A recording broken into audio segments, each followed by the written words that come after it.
Thank you for listening to the Bayyinah Institute podcast.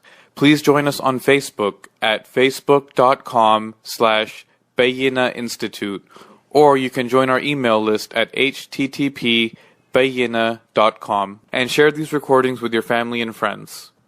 Assalamu alaikum wa rahmatullahi wa barakatuh.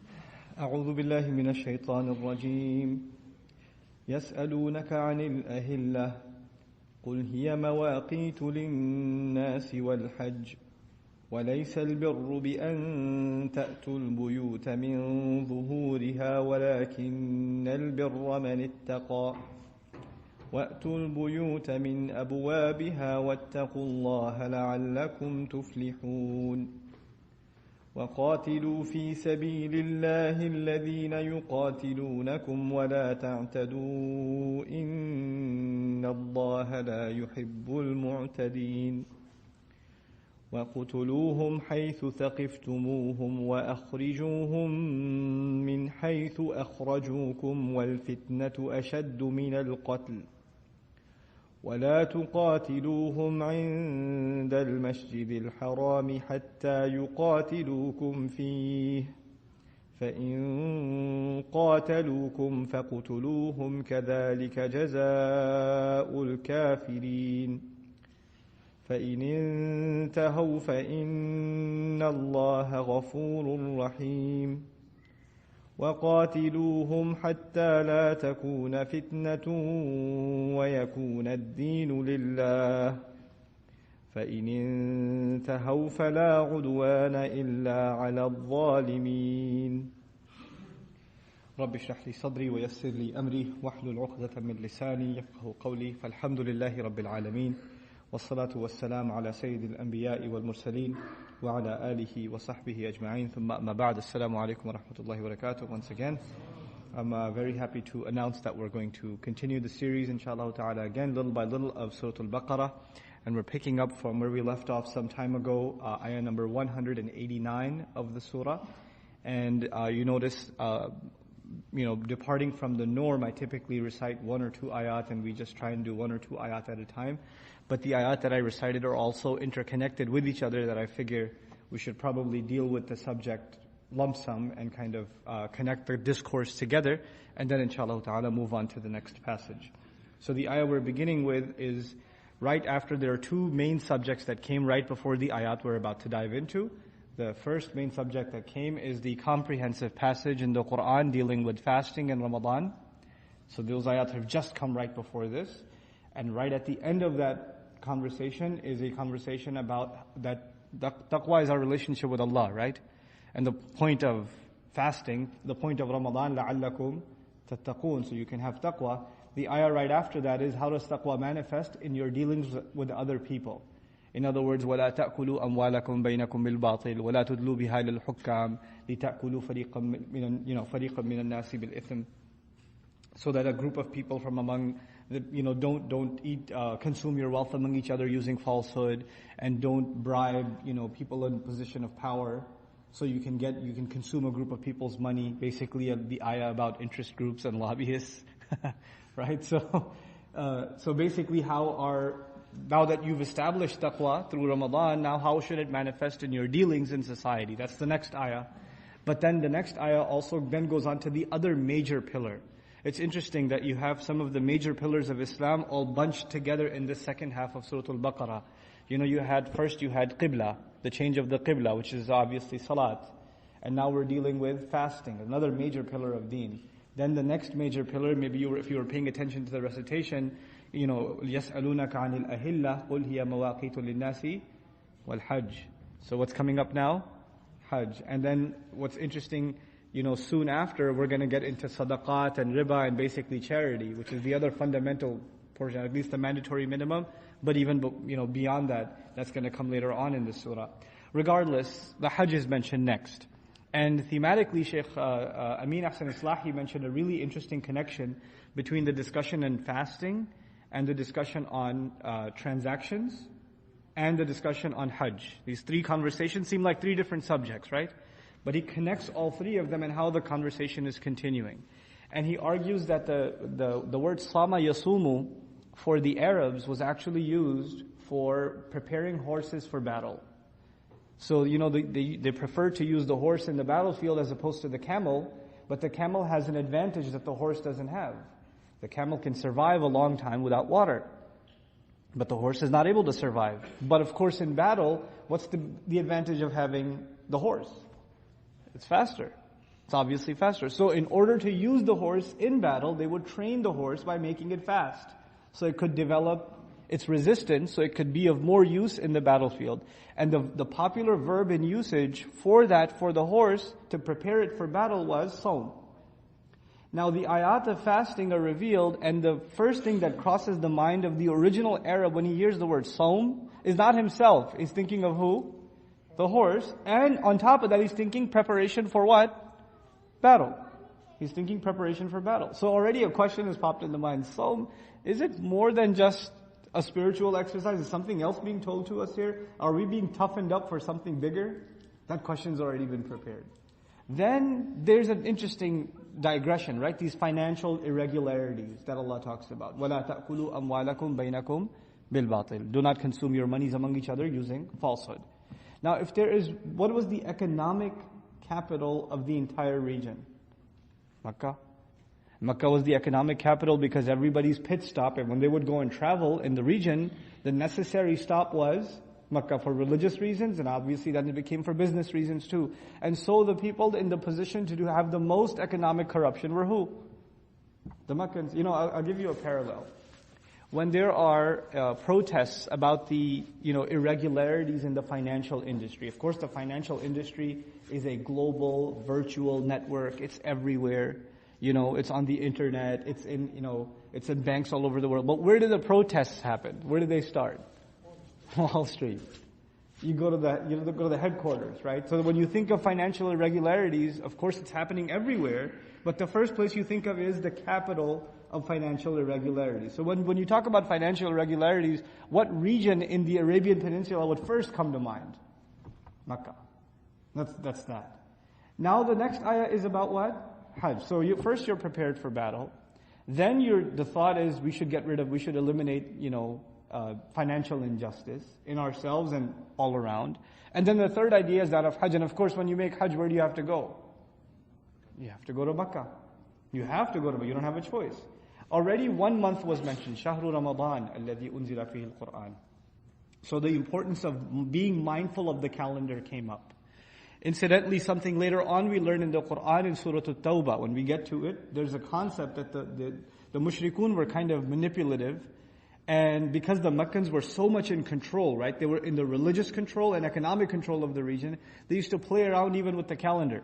So even to the Arabs, there were certain months, there were 4 months of the year, they're not supposed to fight in those months. But they figured there's some military advantage in fighting this year in the haram month. So they would announce that this year, the sacred month is moved over by a month. So they would actually mess the calendar around just so they can do the haram and make it halal for themselves, and then say, no, this year we're observing the sacred months later. So they would play around with the calendar too. And that's something the Prophet ﷺ had to deal with, and Qur'an actually even dealt with eventually when Makkah was conquered. You couldn't deal with that before that situation. Why not? Because they're the ones determining the calendar.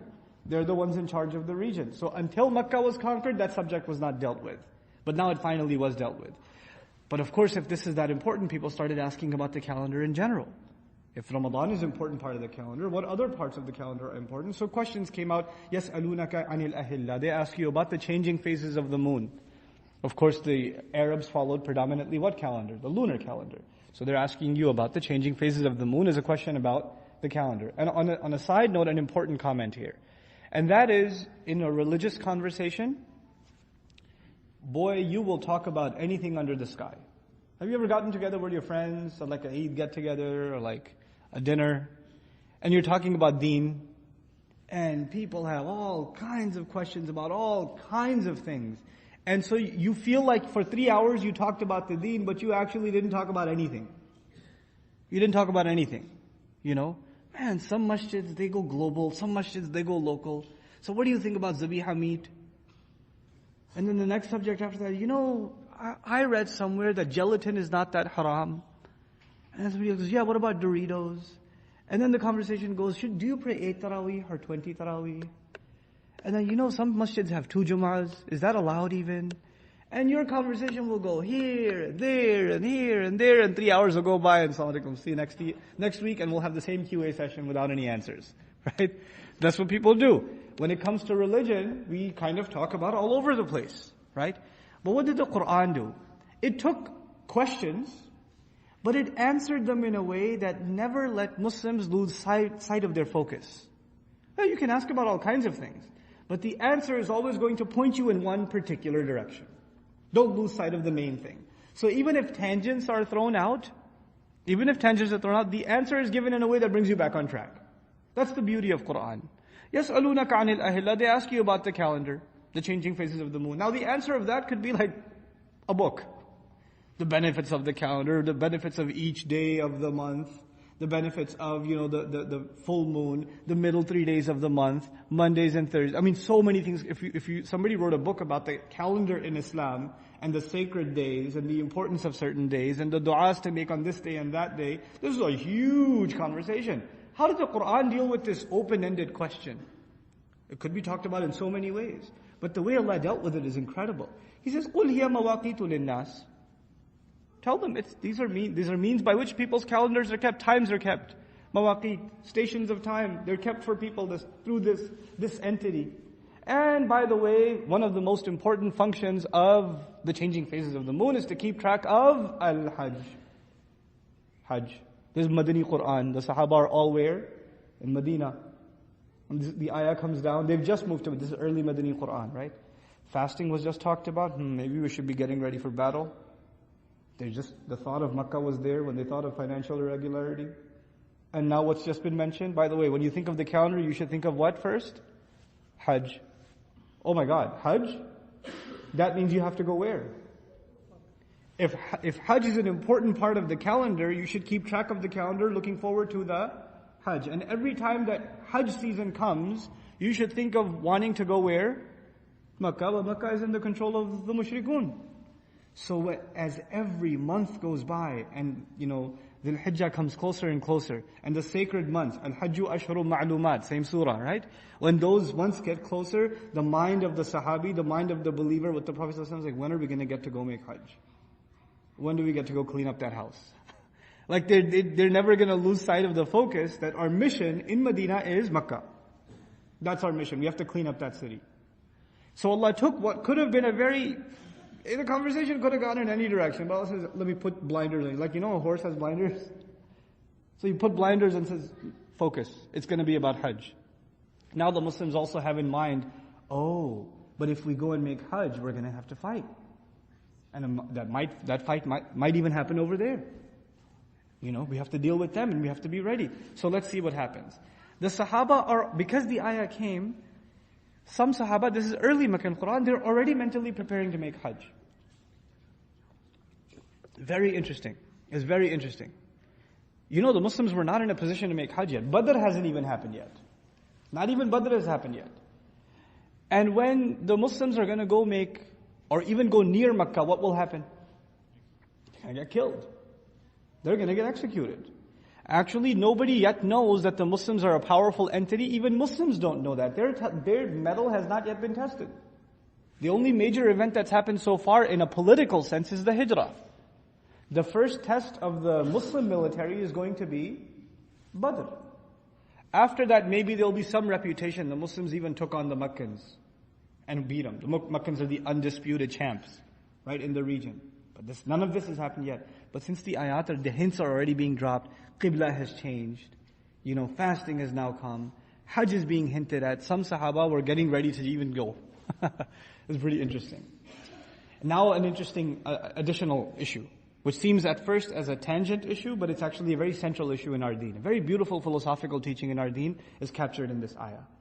And that is, Allah says, وَلَيْسَ الْبِرُّ بِأَن تَأْتُوا الْبُيُوتَ مِنْ ظُهُورِهَا. There's no goodness coming out of you entering the home from the backs. It so happened that before Islam, Makkah was still important to the Arabs before Islam, and we know that people used to go make Hajj even before Islam and make pilgrimage to Makkah. So even the people of Medina had a tradition of going to Makkah. Actually, that's how they ended up meeting the Prophet to begin with. sallallahu alaihi wasallam. The Prophet sallallahu alaihi wasallam met a caravan during Hajj season that came from Medina and gave them the invitation to Islam, and then they went back and they delivered the message of Islam to Medina. That's how Medina opened up in the first place. So we know that there is a yearly tradition of people coming to the Hajj. But they had certain superstitions and their own traditions. Obviously, it's not the pure teachings of Islam, so they have their own stuff mixed into their ideas of Hajj. And one of those mixed in things was, if you have left for Hajj, if you left your home in Medina or wherever else, and you left with the intention to go make Hajj, or even let's say Umrah, you left, and you realized, oh my God, I left a cell phone in the house. I left a passport in the house. I left the keys in the house. I left something important back home. I have to go back home and get it. That's what we do all the time, right? You go get into the car, you're about to start the car, and you go, oh my God, my cell phone. Then you go back in the house, and you turn the whole thing upside down, and then you say, that's your problem now, wife, and I'm gonna go, right? That's what we do all the time. But the idea with them was, once you have left the home, you shouldn't come back from the front door again, because it's bad luck. You left for a sacred journey, a religious journey to Allah's house. How can you just go back into your home like that? You've already left with a sacred intention. It violates that intention. So if you do want to come back home and get your lost keys or whatever, climb in from the window, come in from the back door. Don't break the tradition. It's bad luck. It's a bad omen. Obviously, this has nothing to do with Islam, but this is a tradition they had for a very, very, very long time. How like we have weird things like superstitions in even contemporary society, like a black cat crossing your path, or in New York City, which is supposed to be the sophisticated city on the planet, right? I used to go to college in New York City. I went to business school. Some of the smartest professors I've ever met. And you can imagine the architects and the financiers of these tall skyscrapers are no joke. But you know what? I've never been in a building in New York City that had a 13th floor. They go 12 and then they go 14. It's the 13th floor, but they don't call it that. It's the strangest thing. They're into their superstitions, So it doesn't matter how sophisticated they may be on the one hand, they're just as dumb when it comes to superstitions. And they just become a part of a culture, and it's hard to let go. Like one of the weirdest things you'll find, for instance, in New York City, in the heart of the city, this is some of the most expensive real estate on the planet Earth. Okay? I mean, renting like 100 square feet can cost you thousands upon thousands of dollars a month. It's ridiculous. And you'll find palm readers on the first floors of corporate executive buildings. These guys will go make multi-billion-dollar deals, and before they go, they'll go to the palm reader and ask, what color tie should I wear today? What's going to be good luck for the merger? It's ridiculous. But it's there. So superstitions can creep their way into any civilization. The Sahaba had some superstitions, and they don't know any better yet. So they're told very flat out, look, you're getting excited about Hajj, but forget those old superstitions. There's no good in you trying to come home from the back door. وَلَكِنَّ الْبِرَّ مَنِ اتَّقَى. However, righteousness is attained by the person who possesses taqwa. The only thing you should be conscious of is Allah Azza wa Jal. You don't have to worry about these things.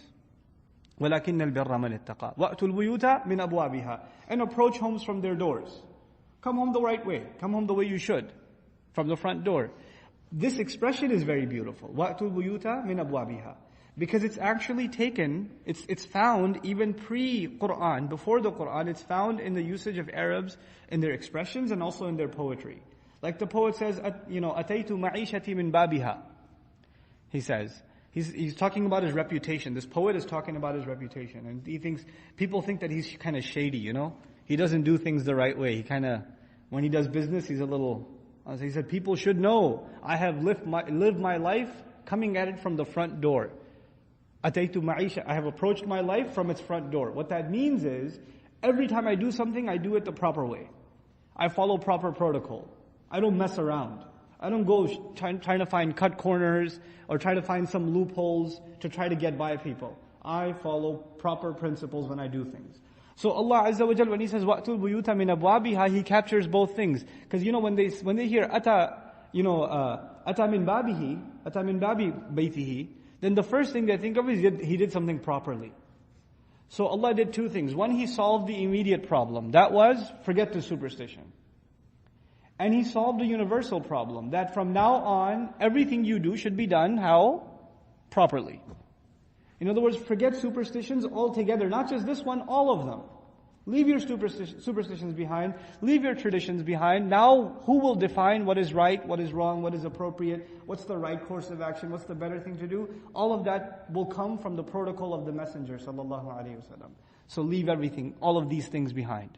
The Sahaba are being given training on not allowing cultural practices to interfere with religious practices. Cultural practices in and of themselves have a value.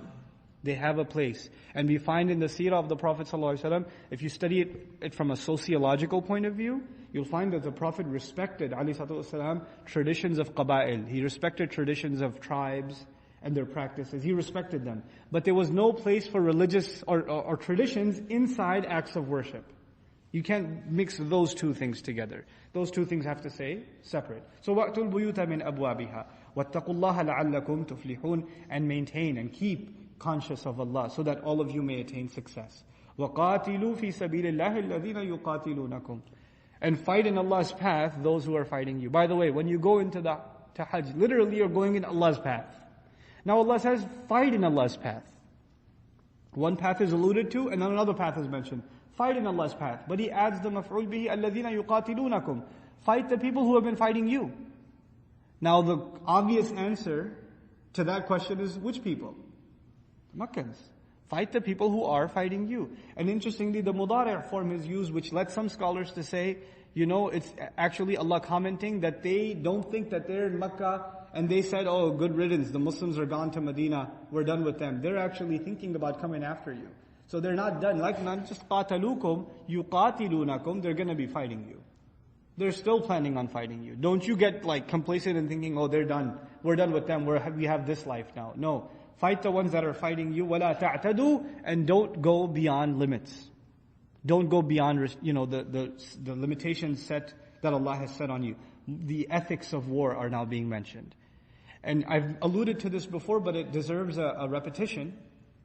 The Sahaba of Medina, the ones, the Muhajirun and the Ansar together, they're barely in the formative stages of a community. This is early Medina. They're just getting to know one another, building the mu'akhat, building brotherhood, when there are tribes that are fighting each other, nowadays this happens a lot. Forget Jahiliyyah, times of Jahiliyyah, this happens in the Muslim world, or no? Different tribes, different ethnicities don't get along, right? So, you'll have different tribes of Arabs, you'll have different tribes of, the tribal regions of Pakistan and Bangladesh, other places. There are different ethnicities and they have clashes among each other. And if the political leader is from this tribe, it's a problem. We need to have a panel that represents everybody. And, and to get these people to feel like they are one people, you would think we will have to spend billions upon billions upon billions of dollars in what they call influencing hearts and minds before they feel like they are one nation, right? Interesting, recently a lot of political discourse about Afghanistan and about Iraq and rebuilding these countries after post-war, right? By American political scientists. What the biggest problem is? These people are too tribal. They think of, each of them thinks of themselves as their own entity. So we are having a hard time making them feel like Iraq is one country or Afghanistan should be one country. They each feel like their own little tribal region and they're not thinking of themselves as part of a larger nation, right? And so we need to put more MTV on the screen for them, so they feel like a unified nation, right? We need to push more media onto them, and the campaign for hearts and minds. I'm sure you've heard the term before, right? If you spent whatever Allah says in Quran, لو أنفقت ما في الأرض, if you spent whatever you can find on the earth, you would not have caused a union between their hearts. But Allah created union between the hearts of the Muslims. Allah did that. No amount of money can do that. No amount of financing and campaigning can do what Allah Azza wa Jal did when He unified the Muslims. But the point I want to make it's not easy. It's not easy within 6 months for a group of immigrants and a group of local citizens that are sponsoring all the immigrants to love one another like the best thing ever. What usually happens when an immigrant community in large population moves to a city? How do locals feel about those immigrants? Where do these guys come from? They're taking all our jobs. They're living in our homes. They're dirtying the neighborhood. They didn't bring any money with them. They're a liability on the town. Now we have to pay with our tax dollars for them. I used to live, for 1 year of my life, I lived in Pakistan. I lived in Islamabad. And Islamabad has this huge, refugee Afghani community in some neighborhoods of Islamabad. We lived in homes, and they literally lived in these tin hut things that are in between residential developments, and they just kind of live in these slums. And people don't even look to it, like they're looked down upon, they're like not even human almost. And it's normal. It's normal for people to pass by and not even look their way, right? Like they're not even human. But they look at these guys, they just come and make our city dirty, and they're such a problem, we should get rid of them. This sort of attitude. Is that attitude like immigrants are lesser and they're not exactly us, we should cleanse the country from them? Is that attitude even found in America? Absolutely. See, do you think it would take 6 months of a campaign and this would completely disappear? Is that possible?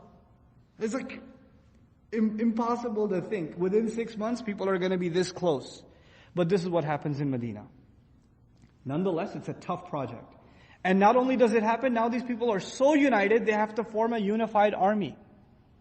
Because when they take on Meccans, they're going to be an army. And this army is made up of both Muhajirun and Ansar. And when you're in an army, there's no example of stronger closeness than soldiers in an army. You know what they call each other, right? Brother. You don't leave your brother behind. We use the word brother in the Muslim community. We have no idea what that means, by the way. Assalamu alaikum, brother. That brother? Oh, brother. But when the soldier calls his comrade brother, he means, I will take a bullet before I let him take a bullet. We don't leave a brother behind. You don't leave your brother in arms behind. There's a different mentality. That level of unity is to be established within 6 months. They're going to take on this massive, colossal enemy. So they have huge challenges. And another huge challenge, a lot of these people have never fought before. Meccans have a history of fighting. And even if they have fought before, they don't have the kinds of resources. Because now, that same economy has to feed almost a huge new population too. The immigrants that have come, they don't have jobs. They have nothing. They have to be fed too. So now the houses are being shared, salaries are being shared, crops are being shared, everything's being shared. You guys know the story. You probably heard it in Sunday school or taught it in Sunday school. How many in Badr? Anyone remember? 300 something verses? 1,000. 1,000 armed to the teeth. And on this side were like 8 swords. What are 300 people going to do with 8 swords? Like less than 10 horse riders, and it's really weird to think. Because these people actually, what's even more interesting, one day when we get to Anfal, they weren't even mentally prepared to go to battle. They thought they're going to go after a caravan, just loot the caravan and come back. So people literally left with, some guy found a stick, he's like, oh, this should be good enough. And they're headed out, and later on they found out, okay, no, you know what? On the other side, a huge army's been prepared because Abu Sufyan's already sent a message. But on this side, when this revelation came, I took all this time to explain this to you because when this revelation came, Allah Azza wa Jal talked to them as though there's no doubt that they're going to win. You don't tell the weak side, hey, fight them, but don't go too far, okay? Don't go too much. Take it easy. Don't cross any lines. Who do you talk to like that? The winning team or the losing team? The winning team is told, hey, don't go too far, just take it easy. Go easy on those poor guys. وَلَا تَعْتَدُوا إِنَّ اللَّهَ لَا يُحِبُّ الْمُعْتَدِينَ وَاقْتُلُوهُمْ حَيْثُ ثَقِفْتُمُوهُمْ Kill them wherever you find them. Does that sound like Allah is talking to the weaker group or the stronger group? It's the stronger group. But if you look at the physical reality of it, who's in the stronger position? The Meccans are. But Allah sees what we don't see. Allah knows an army of angels that's ready and standby, and He knows that they're going to be picked off like insects. They're going to be annihilated. They don't even know that. So Allah talks to the Muslims as though they are completely in charge, and they're going to go beat them up like it's no big thing. Like they're going to go slaughter some goats. وَاقْتُلُوهُمْ حَيْثُ ثَقِفْتُمُوهُمْ وَأَخْرِجُوهُمْ مِنْ حَيْثُ أَخْرَجُوكُمْ And kick them out of their homes. Expel them from where they expelled you. Already, before all of the advances of the Madani life of the Prophet ﷺ, Allah has already told the Muslims, kick them out of Makkah. They don't deserve to be there.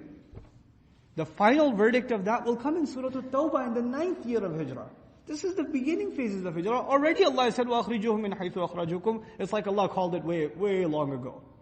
He called this game a way long time ago. أَخْرِجُوهُمْ مِنْ حَيْثُ أَخْرَجُوكُمْ وَالْفِتْنَةُ أَشَدُّ مِنَ الْقَتْلِ And this corruption, this trial, this tribulation that they're putting you through, and the fact that they're violating Allah's house year after year after year. Every time the season of Hajj comes, your heart should burn that the house of Allah is still surrounded by shirk. This fitna is worse than fighting. You think fighting is bad? Yes, fighting is bad. Allah is not saying it's not. Fighting is not a good thing.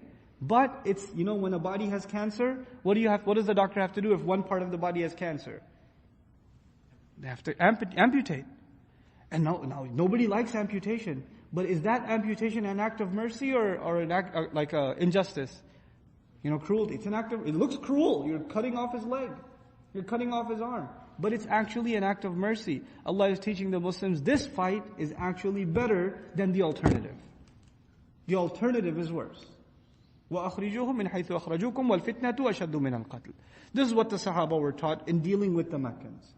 How they have to understand that. Because you have to know, half the population is actually related to Makkah.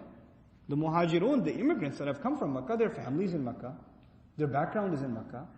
Where you are raised, where you are born, where you grew up, the people around you. No matter who you become in your life, you never forget that. That's a part of you. And to go and take on them directly in battle, that's a challenge of loyalty, right? وَالْفِتْنَةُ أَشَدُّ مِنَ الْقَتْلِ. And then Allah puts it through to us. Subhanallah, وَلَا تُقَاتِلُوهُمْ عِنْدَ الْمَسْجِدِ الْحَرَامِ. Very interesting. حَتَّى يُقَاتِلُوكُمْ فِيهِ. Don't fight them right around the sacred masjid. Meaning, maybe the fight gets all the way to the Kaaba. You're fighting until you got to the Kaaba itself. Don't fight them at the Kaaba until they fight you first. If they fight you there, then you fight them back. Now why did Allah say that? The only scenario in which you can imagine that fighting is happening at the Kaaba. What's the most protected part of Makkah? What's the most protected part of Makkah? Kaaba. And if the Quraysh are in control of Makkah and the Muslims are in Medina, the only scenario in which fighting will happen at Al-Masjid Al-Haram is that the Muslims kept beating the Quraysh and beating the Quraysh, and they went from the battlefield into the city, and they went from the city all the way into the heart of the city until they're even at the Kaaba. That scene that you were going to fight the kuffar at Al-Masjid Al-Haram already depicts that you are going to be annihilating them. Because you couldn't imagine fighting happening at the most protected part of the city. That can only happen if the Muslims have made it all the way through. You know how they say, and even if you guys listen to the military advances, or like when the Libya thing was happening, or these other civilian uprisings in the Arab Spring, when they would say, the rebel forces have made it into the capital. Even if you just heard one sentence, they made it into the capital. What does that already mean to you? It's over. It's over. I mean, if they made it into the capital, it's over. And if they said they made it into the palace, then the story is finished. The story is finished. So Allah is so confident in the Muslims, He tells them, by the way, if you get all the way to Al-Masjid Al-Haram, take it easy, don't go. But if they start fighting you there, then you take care of them. حَتَّى يُقَاتِلُوكُمْ فِيهِ فَإِنْ قَاتَلُوكُمْ فَاقْتُلُوهُم. Then even if they fight you over there, then kill them. Then get rid of them. كَذَلِكَ جَزَاءُ الْكَافِرِينَ. That is the compensation of disbelievers. This is really tough ayat, toughening the Muslims up, that you have to get ready for serious battle. And you can imagine these ayat coming before the first battle of the Muslims, the kind of attitude they went in with. Oh my God, we're gonna tear these people up, because Allah is telling us to take it a little easy after we annihilate them. That's the attitude with which the Muslims went into Badr. Badr is an amazing psychological war before it's a military campaign. It's incredible. And that's what we're learning in these ayat. And inshallah ta'ala, I'll end with the next ayah. فَإِنِ انْتَهَوْا فَإِنَّ اللَّهَ غَفُورٌ رَحِيمٌ. Then if they stop. And all of this, I'm letting you know, you should fight them. They've been fighting you. They have fitna. They've done the shirk. They deserve it. Annihilate them even all the way to Al-Masjid Al-Haram. But if they stop, انتهوا, if they discontinue, فَإِنَّ اللَّهَ غَفُورٌ رَحِيمٌ. Then Allah is extremely forgiving. He's always merciful. In other words, drop your arms. Don't fight. If they don't fight, there's no reason Muslims should be fighting anyway. The Muslim army under the leadership of the Prophet ﷺ will never fight to initiate conflict. They will only fight when there's a fitna to deal with, a problem to deal with. If they stop the problem, then hey, there's no reason for us to fight. فَإِنَّ اللَّهَ غَفُورٌ رَحِيمٌ. That's the final policy. There's a couple of ayat of fighting left, inshallah ta'ala, that deal with the subject. And at the end of it, I'll review with you guys some things about qital fi sabilillah, fighting in the path of Allah, which is, nowadays it's a controversial subject, right? Like when people talk about fighting in Islam, and Islam is violent, and look at all these verses in the Quran, that deal with fighting, and we're talking about these ayat, we should first properly understand them, and we should also understand how to talk about these ayat to our non-Muslim friends and neighbors. We should know how to talk about these ayat to our non-Muslim friends and neighbors. So we'll have a little conversation about that inshallah ta'ala in our next session. Barakallahu li wa lakum fil Qur'an al-Hakim wa nafa'ni wa iyyakum bil ayati wa dhikr al-Hakim. Wassalamu alaikum wa rahmatullahi wa barakatuh.